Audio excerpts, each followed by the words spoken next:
O fato político mais importante de 2018 foi a ida do povo brasileiro às urnas para escolher o novo presidente do país.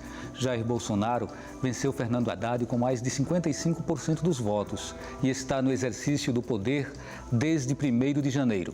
No programa Opinião Pernambuco de hoje, o primeiro da temporada 2019, nossos convidados fazem um balanço dos primeiros dias e ações do governo federal. Um começo marcado por desencontro de informações entre ministros, assessores e o próprio presidente. O brasileiro acompanhou notícias sobre a extinção de ministérios, redução no valor do salário mínimo e escândalo envolvendo o senador recém-empossado Flávio Bolsonaro. Também na agenda do governo, desde que tomou posse, o foco nas privatizações e principalmente na reforma da Previdência. Qual o balanço que pode ser feito desse primeiro momento? O que são as 35 metas apresentadas pelo ministro da Casa Civil, Onyx Lorenzoni, para serem cumpridas nos primeiros 100 dias do governo? Para falar sobre essas questões, recebemos Túlio Velho Barreto, pesquisador da Fundação Joaquim Nabuco. Eduardo Alencar, sociólogo e editor do site Proveitos Desonestos. Luiz Henrique Romani, pesquisador da Fundação Joaquim Nabuco. O número do WhatsApp para você enviar perguntas ou sua opinião é 81 988 30 7098. E você pode acompanhar também o programa pela internet através do endereço eletrônico www.ufpe.br/NTVRU. Bem, sejam bem-vindos e aí fica o desafio, né? Dentro de uma hora a gente fazer um balanço em torno de tantas questões. A gente está com o novo presidente há 1 mês e 11 dias, né? A gente pensou inicialmente em fazer o primeiro mês, mas aí, por conta de que agora que a gente está retomando essa temporada 2019, vamos ter que falar exatamente desses 40 dias. E aí a primeira pergunta está um pouco dentro daquilo que a gente colocou aqui na abertura do programa. O governo começa com muitos desencontros de informações entre assessores, né, ministros, o próprio presidente dizia uma coisa, vinha outra, desdizia, e até ultimamente, com a reforma da Previdência também sendo muito discutida, a gente está tendo ainda a permanência desse tipo de desencontro de informação. A que se deve isso? É natural, é inerente a um começo de governo, Túlio Velho Barreto? Bom, Valdir, boa noite. Boa noite. É um prazer aqui estar de volta, né, ao Opinião Pernambuco, na abertura do programa Honra, estar aqui participando do programa. Veja bem, não necessariamente isso deve ocorrer, né?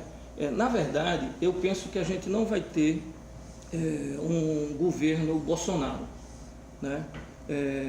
Na medida em que o partido do Bolsonaro é um partido que era absolutamente inexpressivo até a disputa de 2018, né? Havia uma representação muito pequena no Congresso Nacional e ele cresceu bastante em função da eleição do Bolsonaro, sobretudo a partir de determinados segmentos que se organizaram para participar do processo eleitoral, seja ligado à área militar, né, que elegeu uma bancada significativa porque existia anteriormente, seja setores ligados às igrejas evangélicas, algumas delas, a bancada da bala, o setor ruralista, etc.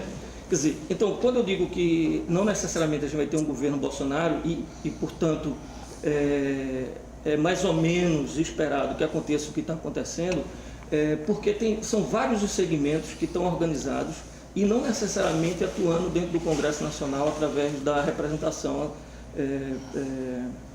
resultado da eleição ou através da ação de partidos, né? São segmentos que estão organizados na sociedade e que pretendem influenciar de forma decisiva dentro do governo. Então, em função disso, são os diversos interesses que estão por trás desses segmentos, né? E o Jair Bolsonaro, e sim, inclusive as Forças Armadas também, né? Então o Jair Bolsonaro, acho que vai ser difícil impor ou fazer com que um governo de coalizão, né, venha a existir em função da fragilidade dos partidos, sobretudo dos partidos que poderão apoiá-lo. Quer dizer, a coalizão que ele vai tentar arranjar, né, e estabelecer uma configuração equacionando os interesses diversos desses segmentos da sociedade que participaram da sua eleição.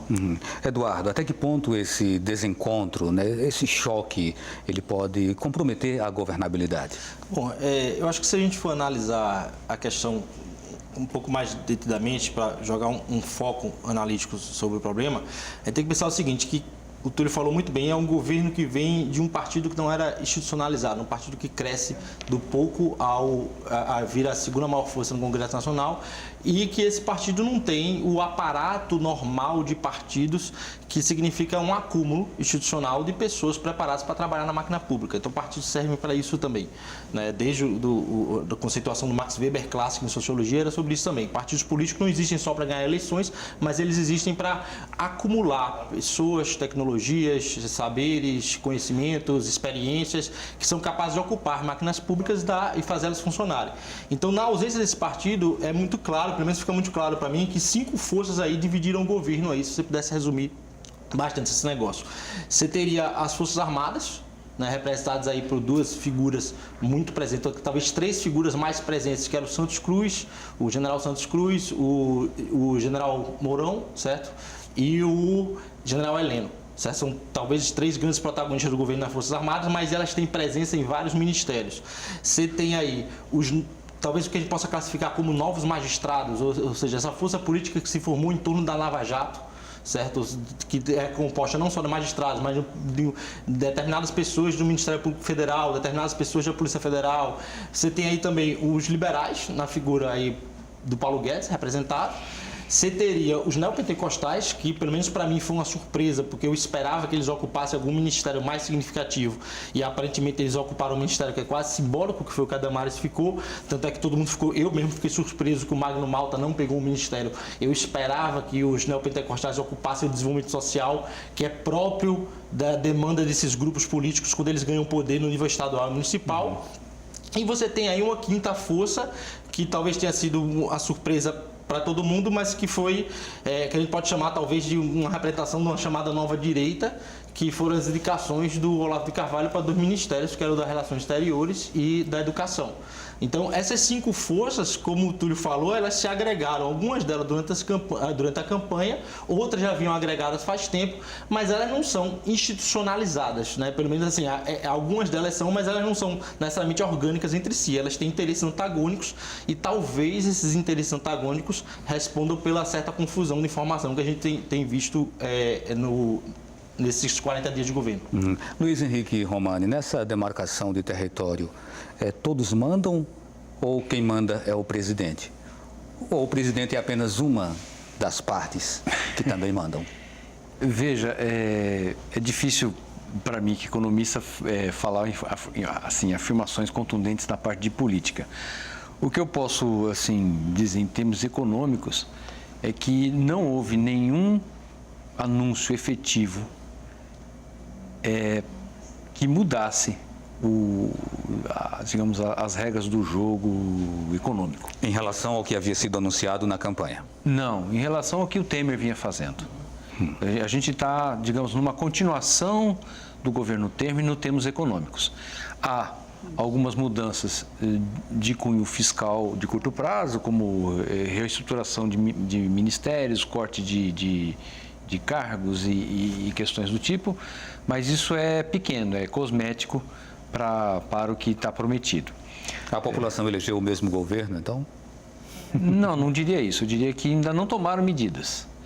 Se não tomaram medidas porque ainda não entraram num acordo entre as diversas forças, se não tomaram medidas porque não tinham um planejamento anterior, quer dizer, não tinha um plano de governo, não tinha um plano de Brasil nessa candidatura, se não tomaram essas medidas por conta da questão da doença que ele teve que tratar e está esperando sair para fazer um anúncio e ele ser o articulador político dessas medidas, ou se um pouco de tudo, o que a gente pode dizer é que, realmente, em termos econômicos, se postergou as mudanças que estavam anunciadas, principalmente o anúncio de qual vai ser a cara da reforma da Previdência. Previdência, né? Previdência. Isso. A gente faz um intervalo e a gente volta daqui a pouquinho com essa conversa sobre o início do governo federal nesse ano de 2019. Até já.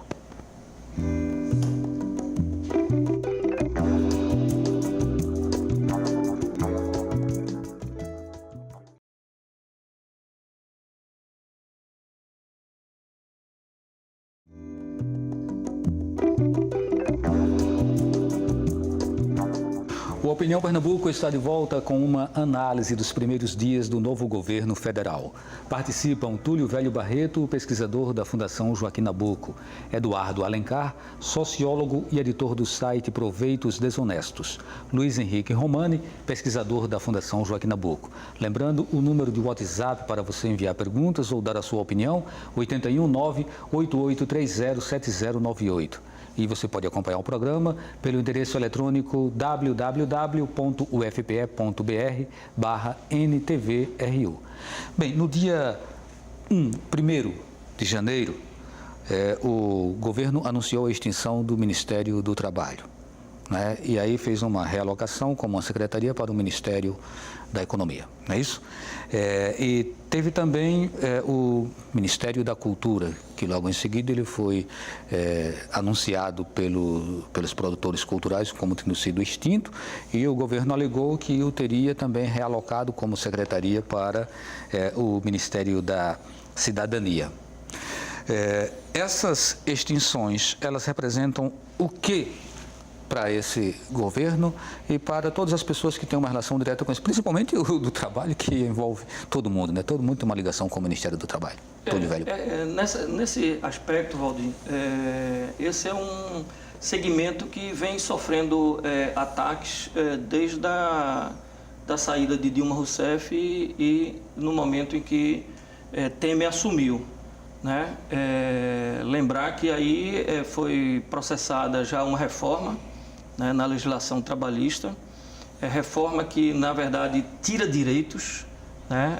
Eu diria que há um sequestro de direitos aí, adquiridos ao longo de muitos anos e muita luta, né, dos trabalhadores, no sentido de ter uma legislação ampla de proteção ao trabalho, né? Se a gente, isso é uma visão clássica, né? Se a gente observa o trabalho e o capital, há uma desigualdade enorme em termos de poder, né? O capital pode muito mais do que o trabalho. A ideia, então, de você ter uma legislação de proteção ao trabalho é tentar equilibrar essa relação entre capital e trabalho. Quer dizer, isso nos marcos do capitalismo, não é uma mudança de estrutura nos meios de produção. Então, o Brasil conseguiu fazer isso, né, na década de 40, houve uma universalização de vários direitos que eram localizados em determinadas categorias mais mobilizadas, e foi consolidado numa legislação que é a CLT, a Consolidação das Leis do Trabalho. E nos últimos anos, da década de 90 para cá, vem sucessivamente sofrendo ataques, né? Vários desses direitos foram consagrados na Constituição de 1988, portanto, a Constituição Cidadã, né? Porque manteve esses direitos e até ampliou muitos desses direitos, ou alguns desses direitos. Com a ascensão de Temer, nas circunstâncias em que ocorreu, sobretudo, começaram os ataques mais efetivos em relação a essa legislação. E a ideia, e não só a legislação trabalhista, como também previdenciária, quer dizer, de forma mais aguda, tentando reformar a Previdência, o Estatuto Geral da Previdência Social. Então, no governo Bolsonaro, a intenção é avançar ainda mais, né? Naquele sentido até de criar uma carteira do trabalho verde e amarela, etc., que você tem vende a ilusão de que tem menos direito e mais emprego. Em nenhum lugar do mundo onde se tirou direito do trabalhador significou aumento nas vagas de emprego, uma ampliação da empregabilidade. Não existe dado sobre isso. O que provoca é um acúmulo maior dos lucros, né, daqueles que são proprietários, donos dos meios de produção. Então, há uma tentativa agora de se avançar ainda mais sobre esses direitos, na perspectiva, inclusive, da extinção da justiça do trabalho. Porque aí se fala, não, determinados países não têm justiça do trabalho. Aí você vai olhar para a sociedade e ver como ela é muito mais homogênea e há uma distância muito maior entre quem emprega e quem é empregado. Então, faz sentido existir no Brasil, porque o Brasil é talvez o país, com o porte da economia que tem, né, Luiz Henrique, que tem a maior desigualdade relativa do ponto de vista social.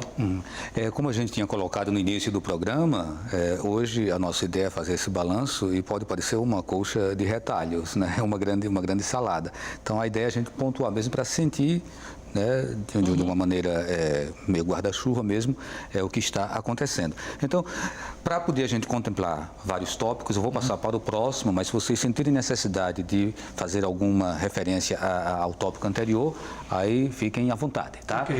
Eu iria para o tópico agora do porte de armas, que foi anunciado também em campanha e que algumas pessoas, né, dizem que por trás disso existiria o interesse de algumas grandes indústrias do setor de produção, né, de armas. E aí eu queria a opinião de vocês, né? O Eduardo é sociólogo também, economista, né, Eduardo? E Romani é economista, então está com vocês a palavra. A questão do porte de armas foi uma bandeira do próprio Bolsonaro na campanha.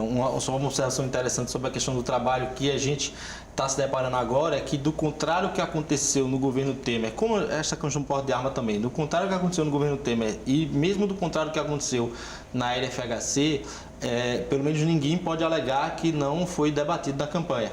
Quer dizer, não se trata aí, no mínimo isso não se trata de um estelionato eleitoral, porque ficou claro, foi defendido abertamente. Foi a primeira vez que a gente ouve um candidato que ganhou com defesa aberta de liberalismo econômico e liberalização de relações trabalhistas.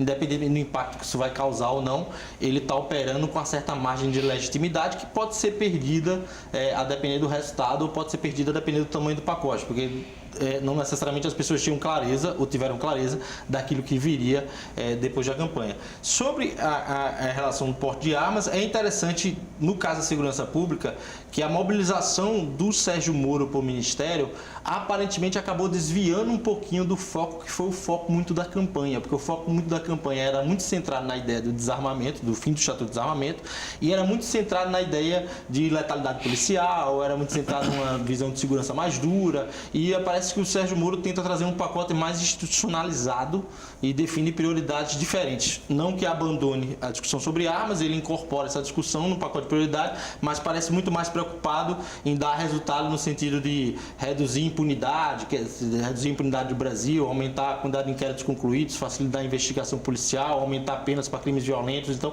parece deslocar um pouquinho esse tipo de prioridades.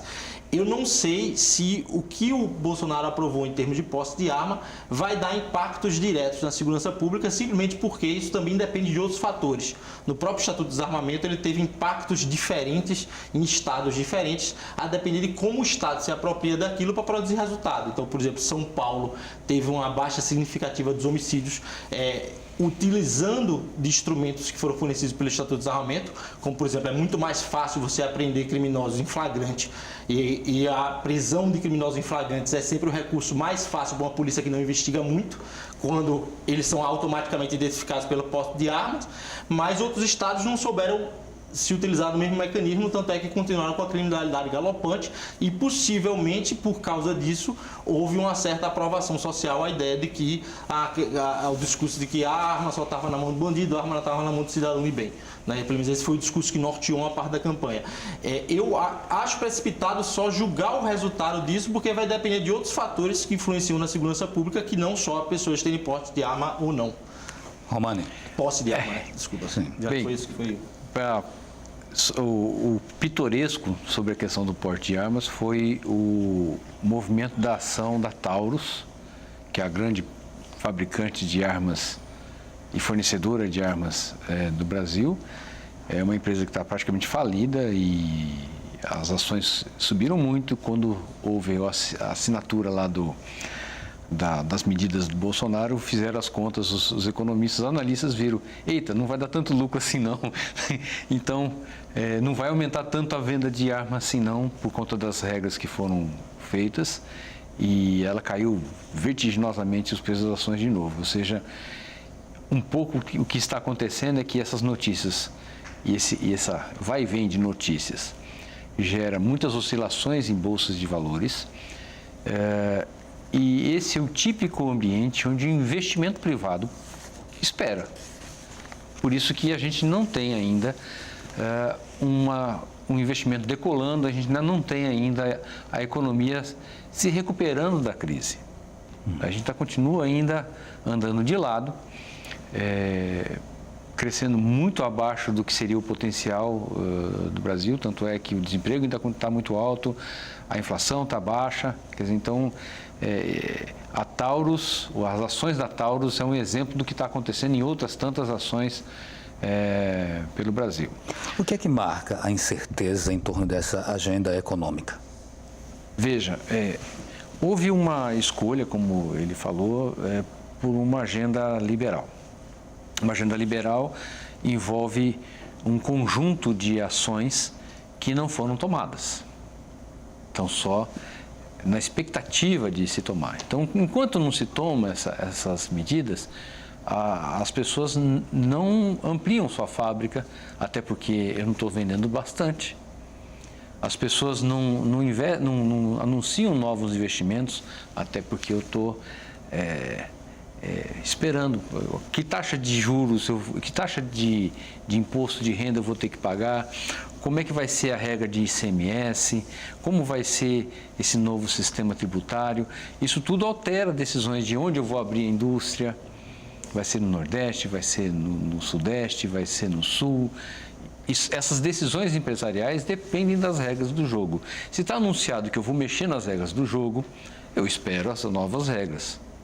Ou me antecipo a elas, como é o caso dos lucros dos bancos, que foi anunciado aí, distribuição histórica dos lucros dos bancos, distribuindo muito mais do que sempre distribuíram, porque esperando uma mudança na legislação sobre a tributação sobre os lucros. Então, vamos distribuir logo antes que mude a tributação. Então, esse tipo de medida está acontecendo, né, de mudança na economia, assim, cosmética em termos de preços dos ativos, mas de criação de emprego, criação de novas indústrias, investimento real, ainda não está decolando, não. Isso, de alguma forma, poderá se antecipar à agenda da reforma da Previdência, ou o grande foco do governo na reforma da Previdência pode fazer com que isso que o senhor coloca retarde mais ainda? Eu acredito que quando sair, efetivamente, chegar no Congresso a proposta, a coisa começa a clarear, vai se poder quantificar exatamente o que vai ser possível passar, o que não vai ser possível passar, qual vai ser a redução dos gastos, que impacto tem isso sobre taxa de juros. Uma discussão talvez mais importante do que a reforma da Previdência, e que não está muito clara e não está na... É a questão... Reforma fiscal.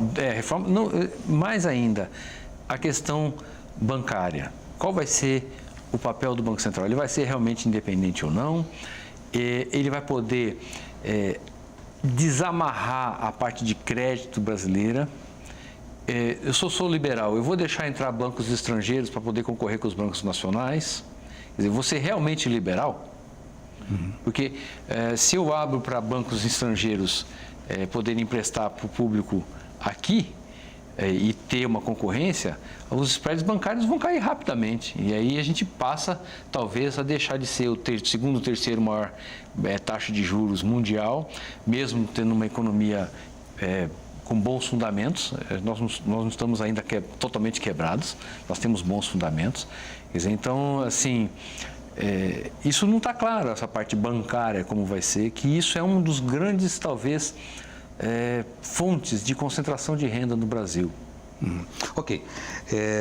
Túlio Velho Barreto, vou trazer um outro tentáculo, que é o da educação, que você tocou assim muito superficialmente, mas aí fazendo uma referência direta mesmo ao ministro, né, o Ricardo Vélez Rodrigues, e aí que chegou a dizer que as universidades deveriam estar reservadas para uma elite intelectual. Isso foi uma das pérolas do ministro, né? Tem várias outras coisas que foram colocadas e que geraram muito buchicho, muito insatisfação, né? Muitos comentários nas redes sociais. O Ministério da Educação, ele em apenas 1 mês e 10 dias, ele já aponta para uma transformação muito radical que pode chegar, inclusive, a interferir na autonomia universitária, por exemplo? Ah, sim, completamente, né? Se a gente for pensar sobre ou analisar a configuração do governo, né, a gente pode dizer que a gente está vivendo um processo de sequestro da democracia, né? Não da morte da democracia, como ocorreu em 64, mas eu diria um sequestro da democracia. Eu me refiro à morte da democracia em 64, porque, enfim, o poder saiu das mãos dos civis e o poder foi para a mão dos militares, as Forças Armadas assumiram.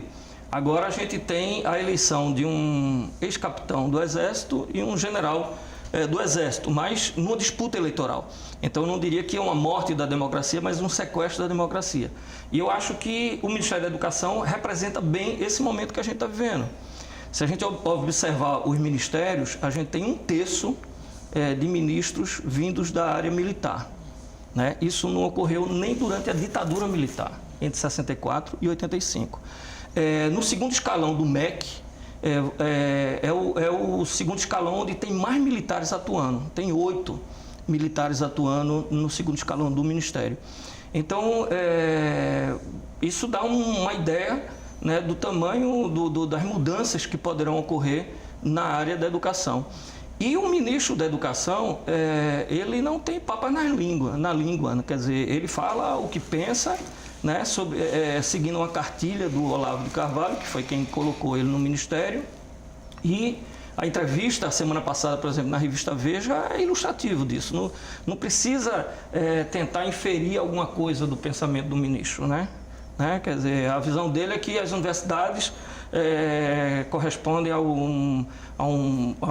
a doutrinadores, né? Está cheia de doutrinadores, de linha marxista, e que a autonomia da universidade é algo permissivo, né, à educação, e também a presença de pessoas que não vêm da elite brasileira é ruim para a universidade, né, e é ruim para o país. Quer dizer, então, essa ideia da perspectiva mesmo de tentar privatizar as universidades federais e de criar dificuldade para que as pessoas que venham de escola pública ou que tenham uma determinada origem social não cheguem à universidade, que a universidade seja o lugar de reprodução da elite econômica, social e intelectual brasileira.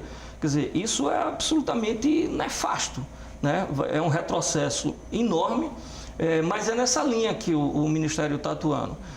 E é importante dizer que várias medidas vão sendo tomadas, né?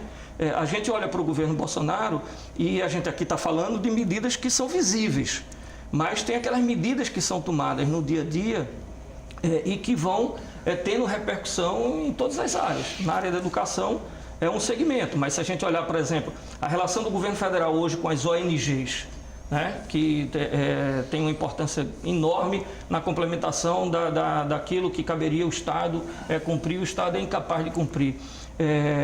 Então, várias medidas são tomadas. Né, acho que Romani quer complementar a sua fala. Veja, por conta do ofício, eu venho estudando o ensino superior desde 2010, e as políticas desde Reúne, ProUni, FIES e as várias políticas de ensino superior. Quer dizer, então acaba que você provocou o Túlio, mas eu fiquei aqui meio me coçando para falar. O Henrique coordena uma pesquisa grande na Fundação desde 2010, das universidades. Da interiorização das universidades, do crescimento das públicas também. Veja, algumas coisas precisam ser colocadas para as pessoas entenderem. E aí, o ensino superior, no planejamento que vem do governo Dilma, que é o Plano Nacional de Educação, que foi debatido desde o fim do governo Lula, foi uma coisa democrática e tal, demorou um bocado para ser aprovado, a Haddad teve um trabalho danado para conseguir aprovar, prevê e tem como meta entre 30% a 36% das pessoas se graduarem no ensino superior. Se nós pensarmos assim, quer dizer, em torno de 1/3 da população conseguir chegar ao fim do ensino superior, a gente poderia dizer que realmente é uma parcela pequena. E este é um índice muito próximo dos países desenvolvidos. Então, em parte, é isso que está planejado já. Não é nenhum...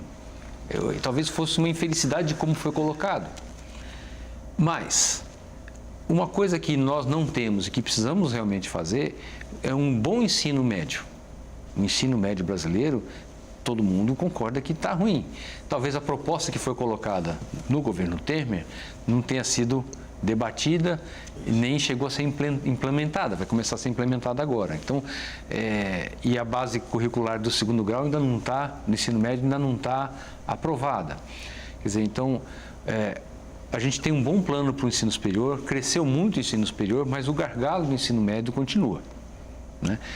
Agora, a gente tem dificuldades. Muitas das políticas do ensino superior estão descontinuadas ou transfiguradas e também não tinham sido dado muito certo. O FIES não deu muito certo, ele foi, assim, permissivo demais e cresceu demais os gastos com o ensino privado, quer dizer, pagando o ensino privado, financiando o crescimento e o surgimento de grandes corporações.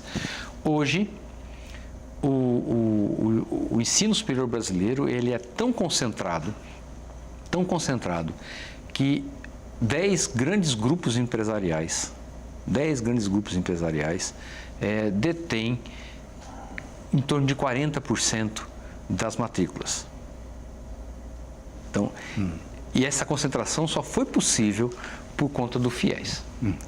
A gente precisa fazer mais um intervalo, o Eduardo vai perdoar a gente, né, porque não vai passar a palavra para ele mais ainda nessa sequência, mas no retorno a gente coloca para você, tá certo? Então a gente volta daqui a pouquinho fazendo um balanço do início do governo federal nesse ano de 2019.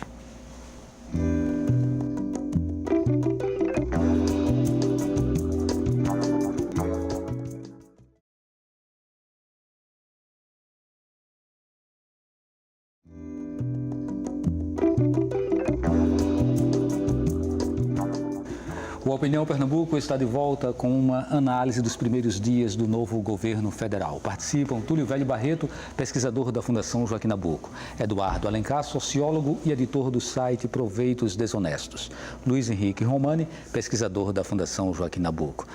Eduardo, na posse de Jair Bolsonaro, a maior estrela foi Benjamin Netanyahu. E depois, quando acontece o desastre de Brumadinho, o governo Bolsonaro ele traz os soldados israelenses, 130 soldados israelenses, né, para ajudar na localização, né, das vítimas. O que significa? Qual a simbologia dessa aproximação? Eu posso completar uma coisinha? Dessa aproximação. Na pergunta. Sim. E também os países árabes cancelaram 30 exportadores de aves para lá. Sim. Entre eles, os 2 maiores frigoríficos nacionais. Pronto. Inclusive, ontem eu assisti a um programa de televisão e falava exatamente de uma empresa que está arrancando os cabelos, né? Eu já não tenho mais. Porque perdeu esse contrato, mas na matéria todinha não se tocou na possível causa desse corte. Na relação, isso, né? Isso não, evidentemente que tem um componente ideológico forte aí. Em parte, uma parte dessa coisa já foi anunciada quando o governo falou sobre exportar tecnologia, quer dizer, importar tecnologia israelense para o semiárido nordestino, a ideia da irrigação, né, israelense para cá, para o Nordeste, então foi utilizado como bandeira. Agora, me parece óbvio que há conexões entre isso, a política externa americana, um certo alinhamento do governo com a nova política americana desde o governo Trump, certo? E uma ideia um alinhamento de direita. Isso, um alinhamento de direita e a ideia de formação de blocos, ou de um bloco com unidades semi-independentes nacionais, mas que tem um alinhamento ideológico mais forte. É evidente que no caso do Brasil, esse discurso pode gerar consequências que a gente não sabe muito bem. Por exemplo, o professor colocou aqui o caso do gado halal, né? Do gado abatido com... frango. Isso, que é o frango que é abatido segundo o procedimento islâmico, etc., que responde por boa parte das exportações no Brasil. Já houve um impacto disso nos países árabes, e você coloca esse tipo de alinhamento tem gerado discussões como, por exemplo, a posição do chanceler, do novo chanceler, o Ernesto Araújo, em relação àquilo que se chama globalismo, né? Aquilo que ele vem chamando de globalismo, que se a gente for tentar separar no discurso dele o que é que seria globalização, o que é que seria globalismo, globalismo seria a tendência, ou o que ele chamaria da tendência de organismos multilaterais, organismos internacionais, interferirem na composição política e legislativa nacional, né? Então, só que o problema é que a gente vê que uma coisa é os Estados Unidos do Trump fazendo esse tipo de alegação, porque eles têm, digamos assim, capital para poder disputar isso. Outra coisa é o Brasil fazer esse tipo de alegação, que em frente aos investidores internacionais pode soar de uma maneira um pouco negativa, como soou o caso da embaixada israelense, como tem soado um pouco dessa proximidade. Outra coisa que a gente também tem que levar em consideração para pensar a respeito do assunto é o que é que significa, em termos de geopolítica do extremismo religioso, o país se alinhar ou não, ou se posicionar ou não de uma maneira que não vinha fazendo no passado. Então, o Brasil, ele tradicionalmente, ele vem se tomado como... O Brasil é quase como se fosse uma Suíça de determinados grupos internacionais, porque se sabia que o Brasil não se posicionava ideologicamente em relação a esse tipo de bandeira. Então, quando a gente deixa de ser uma Suíça ou uma terra de passagem e a gente pode vir a se tornar alvo de determinados, por exemplo, como aconteceu na Argentina com a AMIA, né, no atentado da AMIA, na década de 90, então, finalzinho da década de 80, né, início da década de 90, então a gente tem que pensar o tipo de consequência que pode gerar o Brasil entrar numa briga que até hoje não era a briga do Brasil. Certo? Certo. Então... É bom deixar sempre claro, já fiz isso algumas vezes no programa, que vocês devem estar percebendo que nós temos muitos temas aqui, né, que vão gerar programas inteiros. Nós deveríamos fazer um programa sobre a Venezuela, programa sobre a reforma da Previdência, programa sobre... Enfim, a gente está começando o ano e tem muita coisa interessante. Sobre essa questão do globalismo, a gente tem que ver também que há uma preocupação do Brasil de entrar na OCDE. A parte econômica liberal quer que isso avance com mais velocidade, porque isso... O que significa entrar na OCDE? Nós passarmos a usar normas internacionais aceitas por eles, que facilitariam a entrada de investimentos, a entrada de empresas para alavancar o crescimento econômico. A tese do globalismo vai no oposto a isso. Então, dentro do próprio governo, há discordâncias quanto a como vai ser tocado essa questão internacional. Então, um pouco dessa dificuldade de começo é exatamente isso. Qual vai ser a prática? Porque o discurso tem os dois. Tem uma pergunta aqui do Edivan. Eles moram em Tegipió.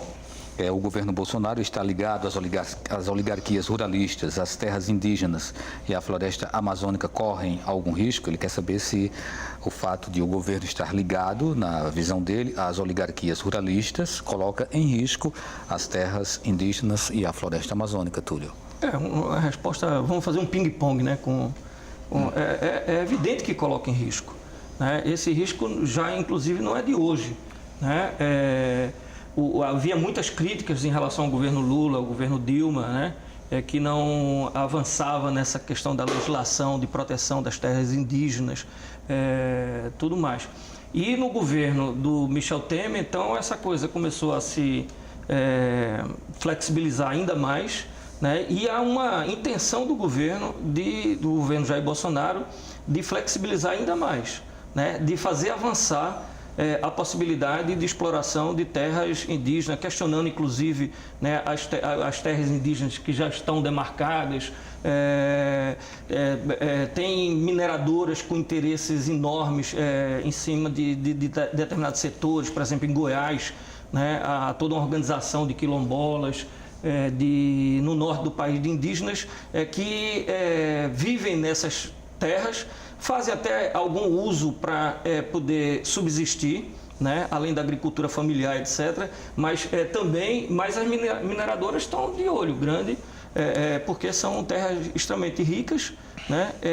No entanto, são áreas de proteção, muitas estão dentro de parques nacionais, como Chapada dos Veadeiros, por exemplo, em Goiás. Então, eu diria que, claro, né, um governo que não respeita os direitos de um modo geral, né, aqueles consagrados na Constituição de 88. Um governo que é ultra liberal.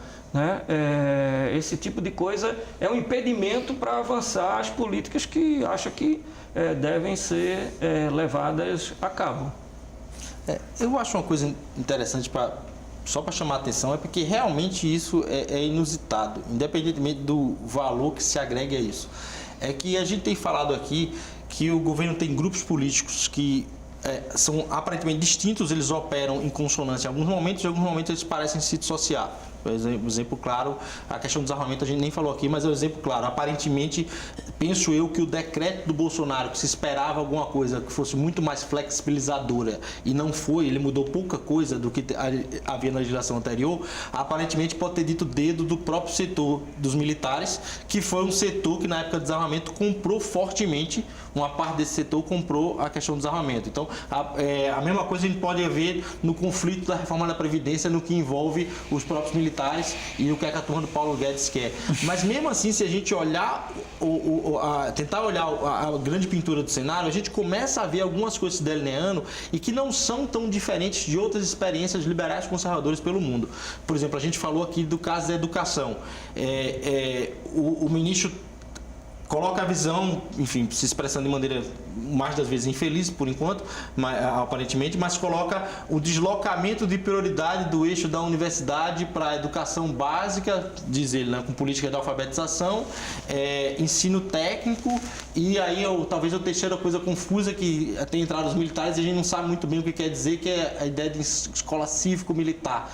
Que se você tentasse traduzir isso em termos de política pública, seria talvez uma restauração da disciplina como eixo da educação, alguma coisa assim parecida. Mas a gente pode ver isso, por exemplo, numa casa alinhada com o que Margaret Thatcher fez na Inglaterra na década de 80, que foi exatamente deslocar o investimento das universidades para a educação básica como forma de tentar inverter prioridades de ensino. Mesma coisa na segurança pública, a gente está vendo o Sérgio Moro oferecer uma série de pacotes para endurecimento penal, né? Prisão depois de segunda instância, o preso que roubou alguém vai direto para a prisão para cumprir a pena na execução penal, um pacote grande, né? Com plea bargain, assim, que facilita o processo, digamos assim, tira o que a gente chama de recursos protelatórios para o processo não poder se estender, não poder levar para instâncias superiores sem a pessoa ser presa. Então, você vê que é um governo que, querendo ou não, aos trancos e barrancos, ele parece que vai se pintando. E não vai se pintando uma coisa, isso que o Túlio falou interessante sobre o caso indígena e as reservas florestais, é que não vai se pintando muito diferente do que foi anunciado em campanha. Uhum. Eu queria colocar... A questão, Eduardo, que... Rapidinho, por favor, tá. Túlio. Tá.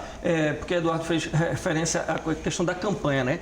Tanto em relação aos direitos trabalhistas, como, por exemplo, em relação a essas questões, quer dizer, o que a gente ouvia muito era, isso ele não vai fazer.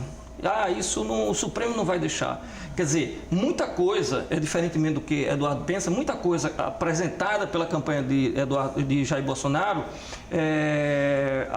era colocada, mas mesmo o segmento que votava nele desacreditava que ele fosse capaz de fazer aquilo ali. O problema que aí eu acho que ele vai perder o capital eleitoral rapidamente, é que ele vai tomando medidas que são medidas contra a sociedade, né? Coloca o Estado contra a sociedade. E algumas por decreto, né? Vão surgir por decreto, né? Sim. Tem aqui uma participação. Boa noite, gostaria de lembrar que o eleito nas eleições presidenciais de 2018 não compareceu a vários dos debates promovidos no primeiro turno. Nem no segundo turno. Neste sentido, não se pode afirmar que houve debate democrático sobre qualquer uma das pautas que estão sendo implementadas pelo eleito. Portanto, pode-se afirmar que é, assim, um estelionato eleitoral. Roberta Uchoa, de Boa Viagem. Túlio, o presidente eleito, ele ganhou na eleição, e houve uma articulação que acabou também resultando na eleição de aliados na Câmara e no Senado. Sim, né? No caso de Rodrigo Maia e de o nome dele? Alcolumbre. Alcolumbre, né? E Alcolumbre. Para aprender esse nome, né? É meio complicado, né? Mas acho que saiu, com a ajuda de tudo, e saiu. Daqui para frente, é possível que comecem a ser fortalecidos os balcões de negócio para as aprovações de temas mais delicados, como a reforma da Previdência? Com certeza, Valdir. Eu joguei seu nome, foi Túlio. Eu ia passar para Romani. Mas já que você começou, você começa e depois a Romani continua. Vou ser bem breve. Não tenho dúvida. Quer dizer, Jair Bolsonaro é oriundo do baixo clero. O que é o baixo clero, né? O telespectador, a telespectadora sabe. Quer dizer, o baixo clero é aquele segmento que vai na barganha, é o toma lá e dá cá o tempo todo. Então, se ele é oriundo do baixo clero, ele representa esse segmento, né?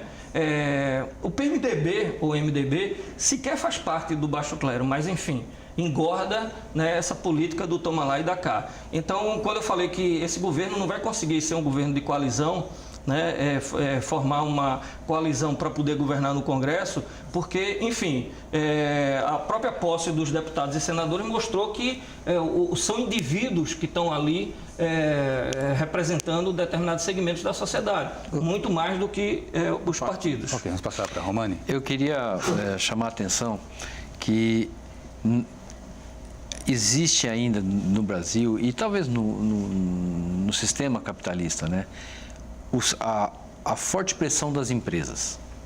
E eu vou dar um exemplo que não está na mesa aqui, que a GM está fazendo quase que um terrorismo, anunciando a saída do Brasil, se não mudar estatutos, negociações trabalhistas, colocando o governo paulista na corda, querendo benefícios fiscais. Enquanto está todo mundo falando o contrário, de diminuir de benefícios fiscais, eles, na cara dura, estão fazendo esse trabalho e já conseguiram mudanças nos contratos com os trabalhadores essa semana passada. Se você olhar outros segmentos empresariais, a briga continua. Então, vamos cortar, diminuir subsídios para o agronegócio, que é muito rico, e parte dos subsídios para o agronegócio faz com que o taxa de juros do resto seja alta, porque se o banco, se eu tenho que dar juros baixos para um, eu tenho que cobrar mais do outro para poder dar minha taxa de juros. Um dos problemas da parte financeira é esse, e os jornalistas já gritaram. Quer dizer, então, esse jogo de poder econômico, ele continua e não vai deixar de existir. Né? A própria questão que a do Brumadinho, acho que explicitou de vez, porque quando for olhar as transformações que foram feitas na proposta de endurecer o controle das barragens, que tiraram tudo isso, e quem fez isso está no governo, está no Ministério. Então, daí você vê como o poder econômico tem essa condição de pressionar de forma dura e alterar as decisões. Eduardo, se houver o recrudescimento das privatizações, da abertura das concessões, o corte de concursos públicos, o corte de cargos, né, como vem sendo já anunciado, para onde vai o dinheiro dos nossos impostos? Para onde irá? Se, inclusive, as políticas públicas elas acabarem sendo comprometidas? Esse que o professor pode falar bem melhor do que eu, porque economista eu não sou. Mas uma coisa que a gente tem que analisar é que, usualmente, como o professor falou, aquela pergunta é relevante, você é liberal de verdade? Por quê? Porque geralmente as políticas liberais do Brasil se confundem com fiscalismo, né? Ou seja, você faz cortes para setores estratégicos, setores sociais, você faz corte, liberaliza, vende algumas empresas, etc., mas continua gastando muito no Estado e você continua também aumentando muito imposto. Então a carga tributária brasileira só vem aumentando de cá para lá. Então o que é que significa?